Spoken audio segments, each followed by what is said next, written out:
이제 제가 먼저 묵상한 말씀을 함께 나누도록 하겠습니다. 작년에도 한번 나누었지만 워낙 유명했기에 한 번 더 언급하면서 오늘 말씀을 나누려고 합니다. 작년에도 정의란 무엇인가 마이클 샌델의 책에 대해 나눈 적이 있습니다. 마이클 샌델은 이 책에서 정의를 정의할 때 세 가지 방식을 이야기합니다. 첫 번째, 공리주의적 방식입니다. 우리가 잘 아는 공리주의의 명제가 있습니다. 최대 다수의 최대 행복. 이것을 좀 펼쳐서 이야기하면 이렇습니다. 사회 전체의 고통을 상쇄하고 남는 쾌락의 양. 사회 안에는 고통이 있는데 사회 전체의 고통을 다 상쇄하고 남는 쾌락의 양을 더 크게 만드는 것, 그것을 통해서 사회 전체 행복을 극대화하는 것이 정의라는 주장입니다. 고통이 있겠지만 고통을 상쇄하고도 남는 쾌락의 양을 더 늘려가는 것, 이게 정의라고 이야기하는 주장, 공리주의라고 말합니다. 또 하나 이야기합니다. 두 번째는 자유주의를 이야기합니다. 자유주의는 뭐냐면 타인의 권리를 침해하지 않는 한에서 모든 개인이 자신의 삶의 자유를 선택할 수 있는 모든 자유를 누릴 수 있는 것, 그 권리를 갖는 것, 그것이 정의라고 이야기하는 관점입니다. 여기에도 문제가 있죠. 개인의 자유만을 중시하다 보면 공동체적 책임, 도덕적 의무, 이게 소홀히 될 수 있다라고도 이야기합니다. 그래서 마이클 샌델이 가장 중요하게 여기는 건 본인은 그렇게 말하지 않았지만 공동체주의, 이런 겁니다.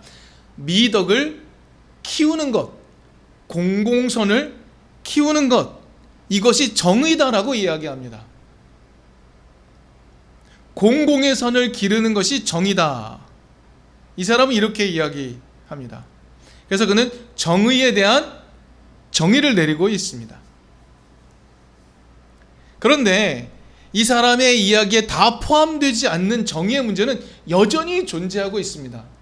우리나라의 문제를 한번 좀 특별하게 살펴보도록 하죠.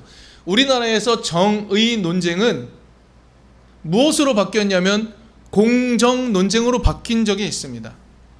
이것은 축소되어 해석된 것이죠. 이런 겁니다. 공정한 절차를 통해 얻은 결과라면 그것이 불평등이라 할지라도, 그 공정한 결과가 불평등을 만들어낸다 할지라도 그것은 정의다 하고 받아들이는 겁니다. 우리의 청소년들이 겪는 수능의 문제가 이런 것이죠. 취업의 문제가 이런 것입니다. 우리는 절차가 공정하다면 그것이 불평등을 만들어낸다 할지라도 정의로 받아들여야 한다라는 인식이 매우 강합니다. 무언가 좀 왜곡되어 있는 것 같아 보이죠. 이렇게 볼 때 정의가, justice가 무엇인지 define하는 것, 정의하는 것은 매우 어려운 일입니다. 무엇이 정의인가 살피는 것은 매우 어려운 일이죠. 그런데 우리는 기독인이라는 정체성을 가지고 살아가는 사람들입니다. 그래서 우리는 성경이 제시하는 정의가 무엇인지 조심스럽게 살펴볼 필요가 있습니다. 왜냐하면 성경이 기록될 당시의 정의, justice와 오늘날의 우리가 꿈꾸는 정의 모습이 조금 다를 수 있기 때문에 그렇습니다. 그래서 성경이 말하는 정의를 오늘날 그대로 사용해도 되는 것인지, 아니면 어떻게 해석하고 받아들여야 되는 것인지 깊이 생각해 볼 필요가 있습니다.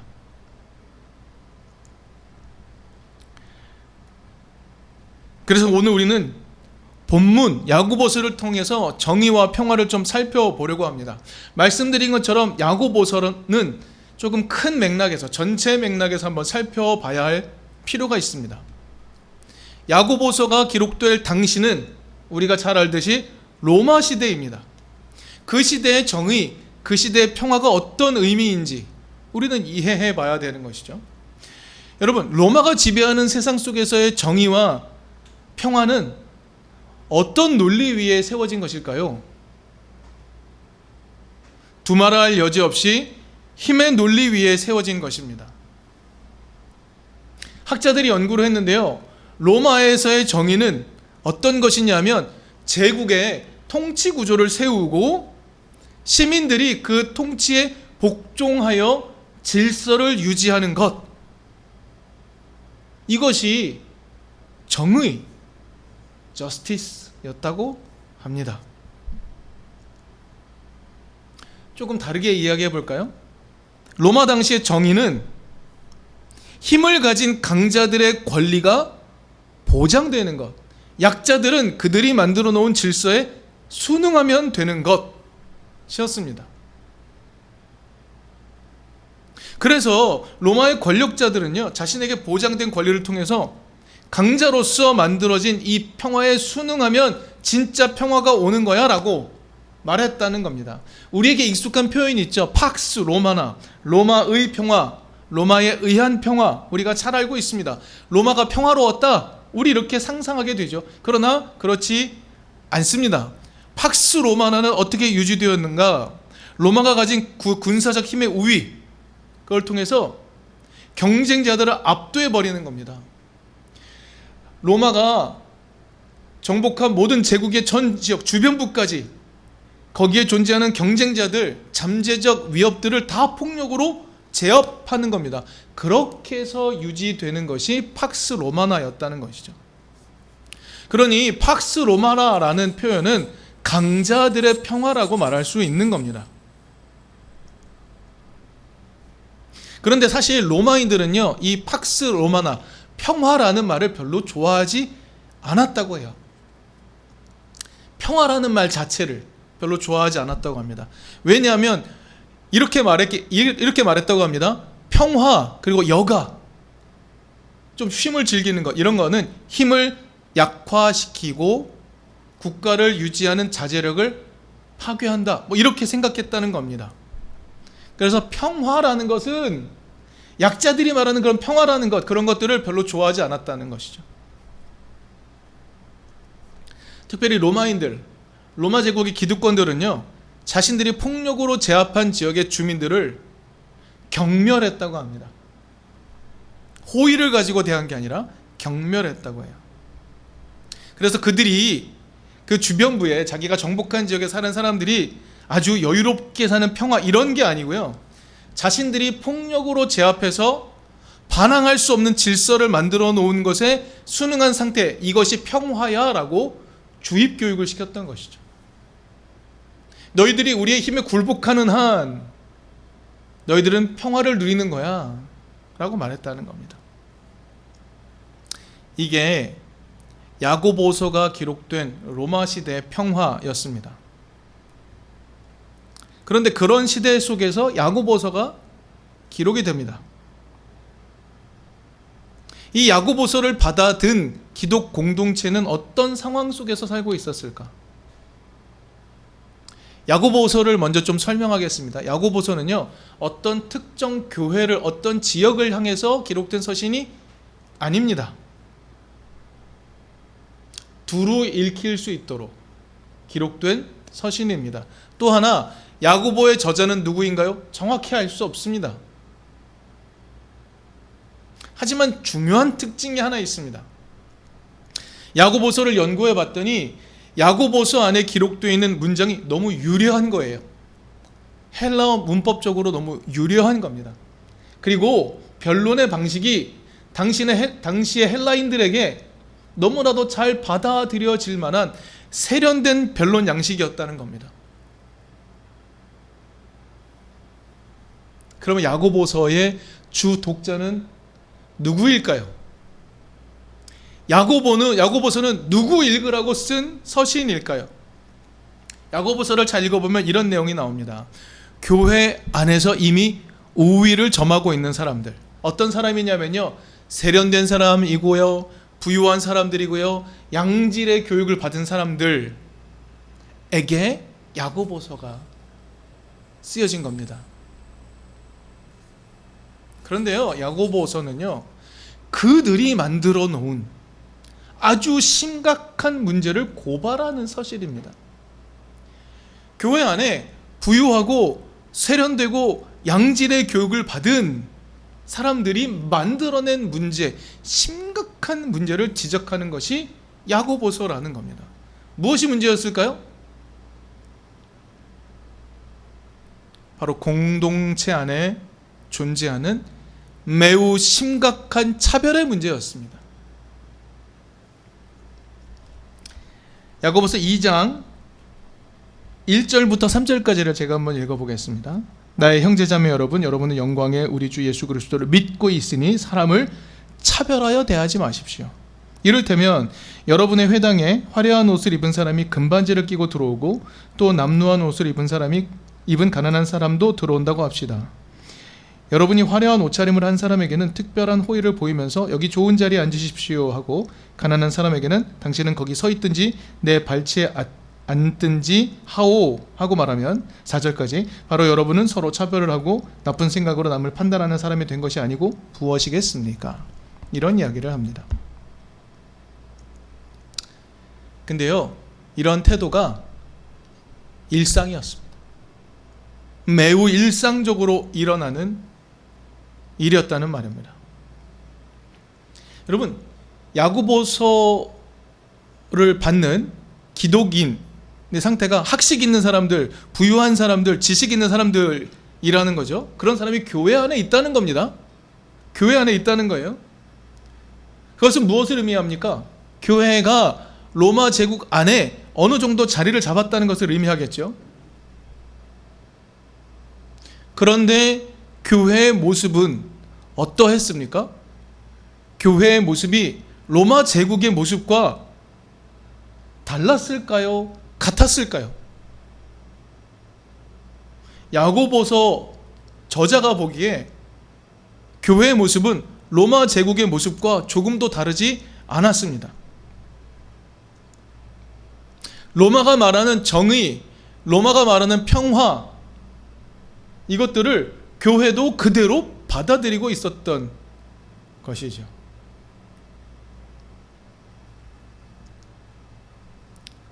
야고보서는 이런 문제를 날카롭게 지적을 합니다. 2장 9절의 말씀입니다. 그러나 여러분이 사람을 차별해서 대하면 죄를 짓는 것이요 여러분은 율법을 따라 범법자로 판정을 받게 됩니다. 차별하는 게 어떤 행위라고 말합니까? 율법을 어기는 거라고 말하는 겁니다. 차별하는 게 일상이었고 차별하는 게 맞는 것 같은데 차별하는 것이 율법을 어기는 거라고 저자는 분명히 말합니다. 2장 17절로 좀 넘어가 보죠. 우리에게 익숙하고 유명한 말입니다. 이와 같이 믿음에 행함이 따르지 않으면 그 자체만으로는 죽은 것입니다. 차별을 극복하는 행위를 하지 않는 것은 믿음이 죽은 것이라고 매우 신랄하게 말하고 있죠. 거슬러 올라가서 2장 13절로 한번 다시 가봅시다. 이렇게 말합니다. 심판은 자비를 베풀지 않는 사람에게는 무자비합니다. 그러나 자비는 심판을 이깁니다. 라고 말합니다. 하나님의 심판대 앞에서 자비를 베풀지 않았다, 차별을 극복하지 않았다, 이것은 율법을 어긴 것이라고 강력하게 말하고 있죠. 좀 종합해 볼까요? 야고보서가 말하는 정의는 무엇입니까? 아까 우리는 로마의 정의를 살펴보았습니다. 그럼 야고보서가 말하는 정의, 저스티스는 무엇입니까? 이렇게 정의할 수 있지 않을까요? 하나님의 자비로운 성품을 본받아 차별을 적극적으로 넘어서는 삶이 정의로운 삶이다. 로마 제국과 완전히 반대되는 이야기죠. 야고보서 저자는 그것이 정의다라고 오늘 본문을 통해 이야기하고 있는 겁니다. 당시 삶의 구성, 로마의 세계, 그 세계 안에서 로마가 말하는 평화 어떤 거였습니까? 힘의 우위를 가지고 약자들을, 경쟁자들을 제압함으로써 유지되는 것. 우리가 만든 질서에 순응하면 평화야 라고 말했습니다. 강자들은 힘의 우위를 누리고 약자들은 열세를 받아들이는 것. 그 억압을 받아들이는 것이 평화라고 말했던 거죠. 야고보서는 뭐라고 말합니까? 아니야. 평화는 어떤 거냐면 온갖 차별이 사라지고 강자와 약자의 구분이 사라진 상태에서 누릴 수 있는 것. 뭐 이렇게 말하는 것 아닙니까? 그래서 오늘 본문 3장 18절에서 평화는 정의의 열배라고 분명하게 말하고 있는 것 아닙니까? 오늘 본문 13장 13절을 볼까요? 야고보서 저자는 이렇게 적시하고 있습니다. 여러분 가운데서 지혜 있고 이해력이 있는 사람, 당신들 지혜 있고 이해력 있는 사람이지 않습니까? 그렇다면 이런 거 해야지요 라고 이야기하는 겁니다. 무엇을 이야기합니까? 착한 행동을 하라고 말합니다. 착한 행동. 이것은 무엇입니까? 2장 13절에서 아까 우리 읽었죠. 자비를 베푸는 것입니다. 그 아래 해설이 되어 있죠. 오늘 본문 안에서. 이것이 야고보서가 말하는 정의의 태도입니다. 전술했지만 야고보서의 주요 수신자가 누구였다고요? 로마 제국 안에서 힘께나 쓸 수 있는 유력자들이었습니다. 부자였고요, 지식인들이었습니다. 지혜 있고 분별력 있는 사람들이었습니다. 그런 사람들이 교회 안에 들어와 있다는 것도 매우 신기한 일이지만 바로 그들을 향해 야고보서는 쓰여진 겁니다. 그들에게 로마의 체제, 로마의 방식 너무 일상적이었겠죠. 몸에 배어 있는 것입니다. 힘에 의해서 지배하는 거 너무 당연한 거 아니야? 일상적으로 받아들이는 것이었겠죠.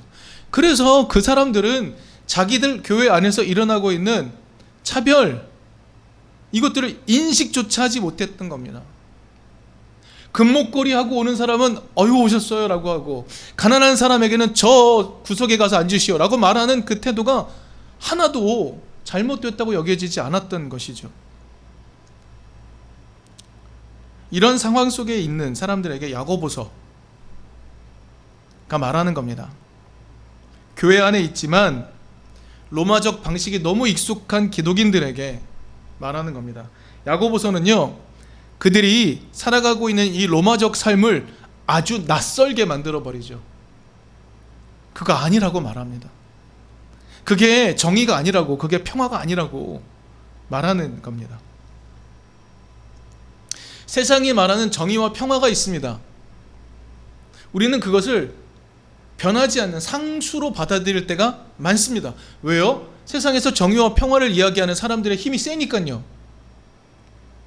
오늘날 세계 정치에 있어서 미국이 차지하는 힘이 세니까, 트럼프가 차지하는 힘이 세니까 트럼프가 말하는 정의와 평화가 옳다라고 말하는 사람들이 매우 많은 것과 익숙한 논리, 같은 논리입니다. 근데 야고보서는 로마 제국 안에 살지만 그 안에서 기독인으로 살아가는 사람들은 다른 정의, 다른 평화를 가지고 살아가야 된다라고 요청하고 있습니다. 야고보서는 말하죠. 자비를 베푸는 정의를 통해서 온갖 차별에 희생당하던 약자들의 삶을 끌어올려서 모두가 함께 살아가는 모습으로서의 평화 만들어가야 한다고 초청하고 있는 겁니다. 근데 야고보서를 잘 보면 단순한 초청이라기보다 강력한 권면이며 강력한 명령이라고 말할 수도 있습니다. 그러니 야고보서는요, 전체적으로 볼 때 당시 로마 체계, 가치 체계 속에서 기독인이지만 기득권 위치에 살아가고 있었던 사람들에게 삶의 전환을 강력하게 요청하는 도전입니다. 야고보서는 그런 도전을 담고 있습니다. 우리 교회 조금 다니신 분들에게 야고보서, 이 야고보서가 주는 가장 강렬한 인상은 어떤 것입니까? 야고보서, 우리가 아까 읽었던 2장 17절의 말씀입니다. 이와 같이 믿음의 행함이 따르지 않으면 그 자체만으로는 죽은 것입니다. 행함이 없는 믿음은 죽은 것이다. 그래서 야고보서는 행함을 강조하는 서신, 익숙하죠.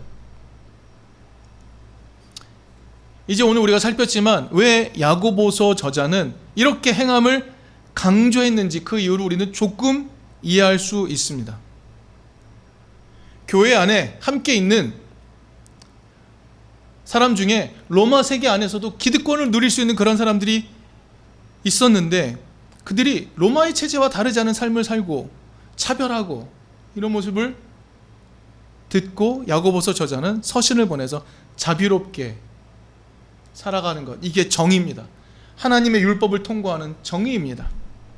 그래서 강자와 약자가 구분 없이 평화롭게 살아가는 것, 그 결과를 누리게 되는 것, 이렇게 살아야 합니다 라고 강력하게 요청하는 거죠. 그런데 기득권으로 살고 있는 사람들의 삶이 쉽게 변하겠습니까?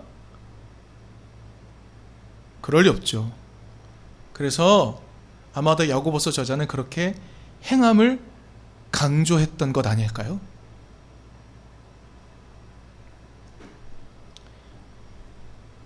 흔히 개신교는 하나님의 은총을 강조하기 위해서 행위를 거절해버린 집단으로 설명될 때도 있습니다. 종교개혁 잘하고 말하긴 힘들죠. 왜냐하면 본인은 끝까지 가톨릭 사제로 살고자 했으니까. 종교개혁의 문을 열었던 마틴 루터, 그가 독일 사람들에게 읽히도록 하기 위해 원문을 독일어로 번역을 하죠. 그래서 독일어로 신약성경 번역을 다 했습니다. 그러면서 행함을 강조하는 야고보서를 지푸라기 같은 책이다 라고 말했습니다. 쓸잘데기 없는 것이다, 이렇게 말했던 것이죠. 왜요? 야고보서는 행함을 강조하고 있으니까. 이게 마치 가톨릭이 말하는 공로사상과 비슷해 보이니까 그렇게 이야기했습니다. 그런데 놀라운 사실은 이 신약 성경, 독일어 신약 성경 초판이 아닌 재판이 나오는 그때부터 서문의 그 내용이 사라져 버립니다. 재판부터는 야고보서를 지푸라기 같다는 말을 하지 않아요. 사라져 버립니다. 이후에 루터는 야고보서에 대해 여러 말을 했지만 그 중에 중요한 것, 야고보서는 하나님의 율법을 힘있게 전하는 서신이라고 강조해서 말하기까지 했다고 합니다. 중요하게 여겼다는 것이죠. 야고보서의 저자는요, 로마 시대를 살아가는 그 사람들의 삶의 태도를 바꾸는 행함을 강력하게 요청했습니다. 제국을 살아갈 때 제국으로부터 학습된 가치를 거스르는 행함을 강력하게 요청을 합니다. 오늘날 우리의 삶을 둘러싸고 있는 삶의 태도 한번 잘 살펴보면 어쩌면 로마 시대의 방식보다 더 정교하고 더 세밀하게 우리의 삶을 지배하고 있습니다. 그런데 이것을 벗어나 오늘 야고보서가 이야기해주는 정의와 그 정의의 열매인 평화를 얻기 위해서는 우리는 다른 방식으로 살아가야 되는 거죠. 그런데 그렇게 살기 위해서는 정말 강력한 행함이 필요해 보입니다. 다르게 살기 위해 강력한 시도가 필요해 보여요. 그런데 만약에 다르게 사는 것에 희망이 없다면, 그렇게 살아봤자 무엇이 달라지겠는가? 우리가 만약에 그 태도에 머물러 있다면 우리는 우리의 삶에, 우리를 둘러싸고 있는 삶의 가치를 거스르는 강력한 행함을 할 수 없죠. 그러나 우리가 이렇게 살아갈 때 하나님 나라가 오게 될 거야 라는 강력한 희망을 갖게 된다면 오늘 우리는 세상을 거스르는 강력한 행동을 해낼 수 있을 것입니다. 야고보서는 오늘 우리에게, 오늘 우리가 살아가는 세상이 말하는 정의와 평화, 그것과는 다른 하나님 나라의 정의, 그 정의의 열매로서의 평화를 살아가라고 초청하고 있는 것입니다.